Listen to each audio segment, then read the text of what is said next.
अभी मैं कुछ दिन पहले ऑपोजिशन पार्टीज के लीडर्स के साथ गया और अब हम कांग्रेस पार्टी के जो सीनियर लीडर्स हैं उनके साथ गए।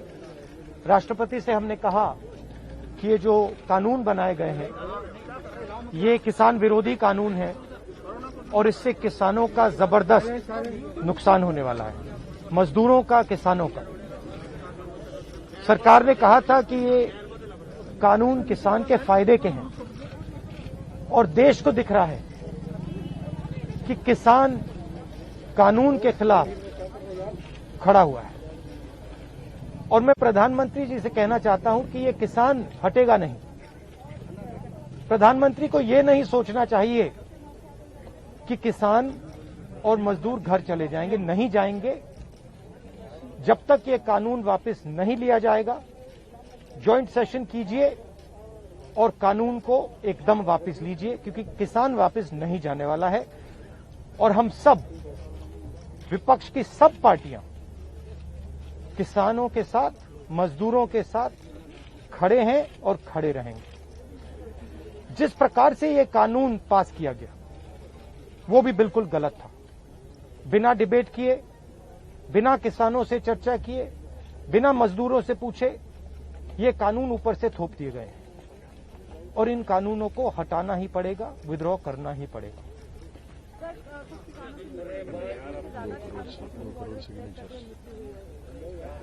हम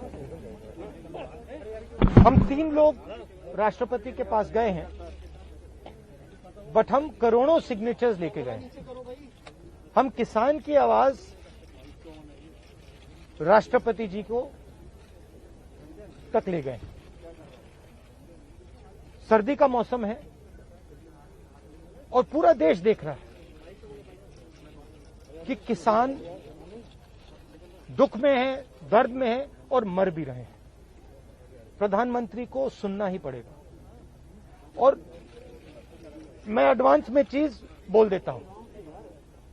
मैंने कोरोना के बारे में बोला था कि नुकसान होने जा रहा है। उस समय किसी ने नहीं बात सुनी और आज मैं फिर से बोल रहा हूं, किसान के सामने, मजदूर के सामने कोई भी शक्ति नहीं खड़ी हो सकती है।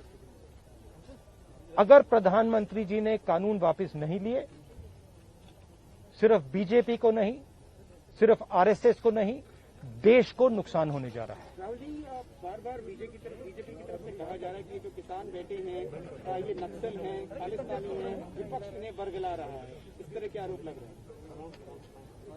देखिए, बीजेपी नरेंद्र मोदी जी का एक ही लक्ष्य है और वो किसान समझ गया है, मजदूर समझ गया है।